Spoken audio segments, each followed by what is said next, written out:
Assalamualaikum warahmatullahi wabarakatuh. Apa kabar teman-teman sekalian? Saya harap kita semua dalam keadaan sehat dan dalam lindungan Allah Subhanahu wa Ta'ala. Pada video kali ini kita akan mempelajari ilmu balaghah. Dan pada kesempatan kali ini kita akan membahas kalam insya. Apa sih kalam insya itu? Secara terminologi atau secara istilah, kalam insya ialah al-kalamul insya'i huwa ma la yahtamilu sidqa wal kadzba. Yang berarti kalam insya adalah suatu kalimat yang tidak bisa disebut benar atau dusta. Nah, sebagai contoh, kita memerintahkan seorang duduklah. Nah, kita tidak bisa menentukan apakah kalimat yang kita keluarkan dari lisan kita itu benar atau salah sebelum mutakallim atau lawan bicara kita merespon apa yang kita ucapkan. Kemudian, kalam insya dibagi menjadi dua. Yang pertama ada kalam insya thalabi, dan kemudian yang kedua ada kalam insya ghairu thalabi. Apa sih yang dimaksud dengan kalam insya thalabi? Kalam insya thalabi definisinya ialah ma yastad'i matluban ghairu hasilin waqta thalabi. Ialah kalam insya thalabi adalah suatu kalam yang menghendaki adanya suatu tuntutan yang tidak terwujud ketika kalam itu diucapkan. Nah, jadi kalam insya thalabi itu semacam perintah. Nah, pembagiannya ada yang pertama amr. Jadi secara bahasa amr ini artinya perintah. Sedangkan secara istilah ialah talabul fi'li ala wajhil isti'la, yaitu tuntutan mengerjakan sesuatu kepada yang lebih rendah.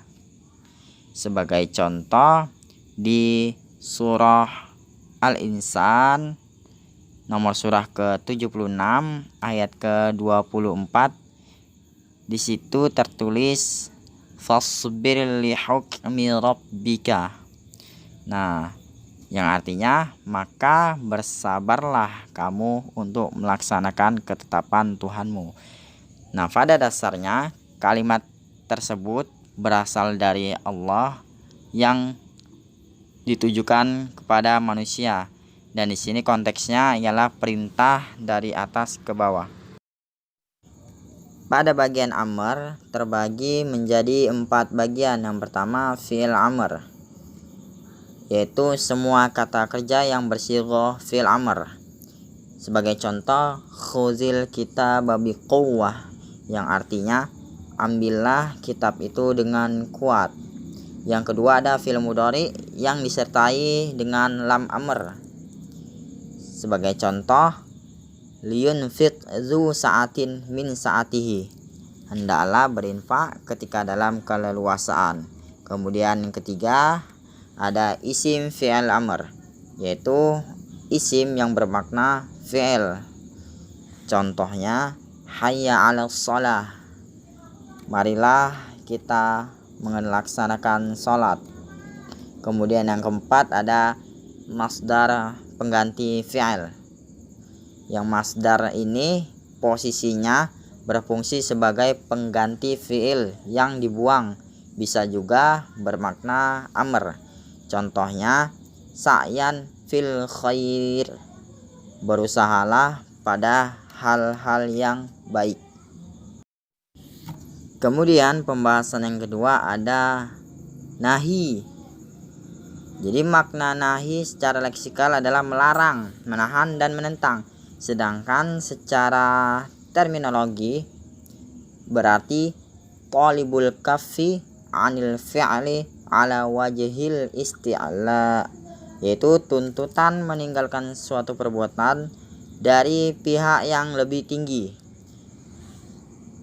Kemudian contoh dari nahi ialah wala tufsidu fil ardi ba'da islahiha, dan janganlah kamu berbuat kerusakan di bumi setelah diciptakan dengan baik.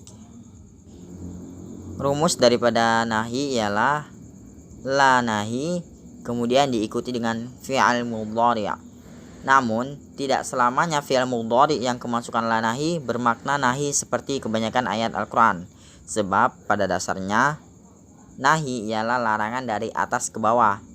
Nah, contoh fi'il mudhari yang kemasukan la nahi namun tidak bermakna nahi ialah ada yang pertama doa, yaitu doa yang dimana tuntutan untuk meninggalkan suatu pekerjaan dengan cara merendah atau dengan sopan. Sebagai contoh, Rabbana la tu'akhidna in nasina aw akhtana, ya Tuhan kami, janganlah engkau hukum kami jika kami lupa atau kami melakukan kesalahan. Kemudian ada al-i'tinas, yaitu fi'il yang tidak memiliki makna nahi akan tetapi memiliki makna menghibur. Nah, contohnya dalam Quran, la tahzan innallaha ma'ana, janganlah engkau bersedih, sesungguhnya Allah bersama kita. Kemudian yang ketiga ada al-irsyad, yaitu untuk menunjukkan. Contoh dari al-irsyad ialah la tas'alu an asya'a in tubadalakum tasukum, yaitu artinya agar tidak menanyakan sesuatu apabila sesuatu tersebut dijelaskan maka akan menyusahkan. Kemudian ada at-taubih yang berarti mencela. Contohnya la tanhu an khuluqin wa ta'ti mislahu, janganlah kamu melarang melakukan sesuatu sedangkan kamu masih melakukannya. Kemudian ada at-tamanni, yaitu berharap sesuatu yang sulit didapatkan. Contohnya ya lailatul, wahai malam panjangkan waktumu. Ya naumuzul, wahai tidur hilanglah atau wahai ngantuk hilanglah. Ya subhu kif, wahai waktu subuh berhentilah. La tatlu'i, janganlah kau nampak. Kemudian ada at-tahdid yang berarti ancaman. Contohnya la tuti' amri, jangan kau patuhi perintahku, maka akan kau rasakan akibatnya. Kemudian ada at-tai'is, yaitu membuat putus asa. Contohnya la ta'tadiru qad kafartum ba'da imanikum, tidak perlu kamu minta maaf karena kamu telah kafir setelah beriman. Kemudian yang kelima ada al-iltimas, yaitu sebuah permintaan.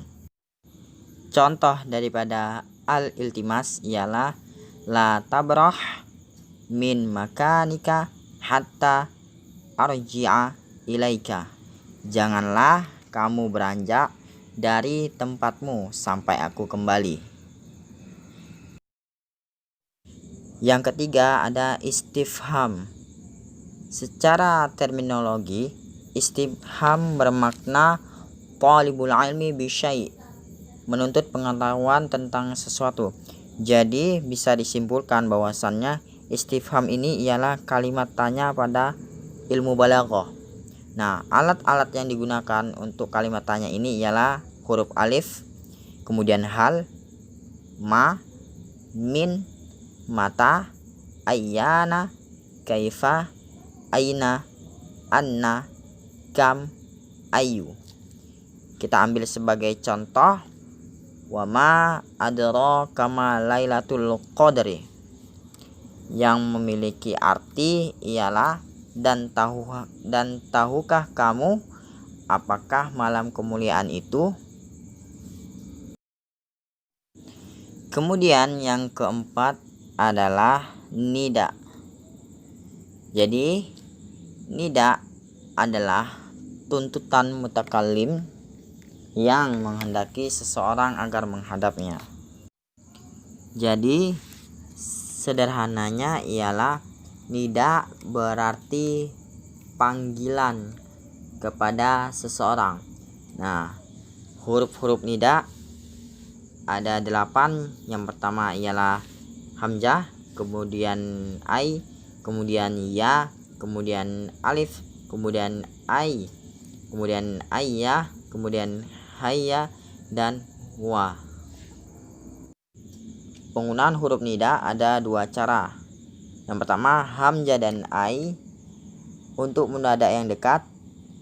Kemudian selain hamzah dan ai, semuanya digunakan untuk munada yang jauh. Khusus untuk ya digunakan untuk seluruh munada, baik dekat maupun jauh. Sebagai contoh, ya ayyuhalladzina amanu taqullaha haqqa tuqatih wa la tamutunna illa wa antum muslimun. Wahai orang-orang beriman, bertakwalah kamu kepada Allah dengan sebenar-benar takwa, dan janganlah kamu mati kecuali dalam keadaan beriman atau muslim. Kemudian ada at-tamanni. At-tamanni secara terminologi ialah talabu syai'il mahbubil ladzi la yurja wa la yutawaqqa'u hasuluhu, yaitu menuntut sesuatu yang diinginkan akan tetapi tidak mungkin terwujud. Sebagai contoh dalam Quran surah Al-Qasas ayat 79, ya laitalana misla ma utiya qaruna innahu lazu hazzin azim. Ingin rasanya kami memiliki apa yang diberikan kepada Qarun. Sesungguhnya dia benar-benar memperoleh keberuntungan yang sangat besar. Demikian pembahasan kita pada kesempatan kali ini. Jika ada salah dalam berucap ataupun salah dalam menampilkan video, kepada Allah saya mohon ampun, dan kepada teman-teman sekalian saya mohon maaf. Subhanakallahumma wa bihamdika asyhadu alla ilaha illa anta astaghfiruka wa atubu ilaik. Assalamualaikum warahmatullahi wabarakatuh.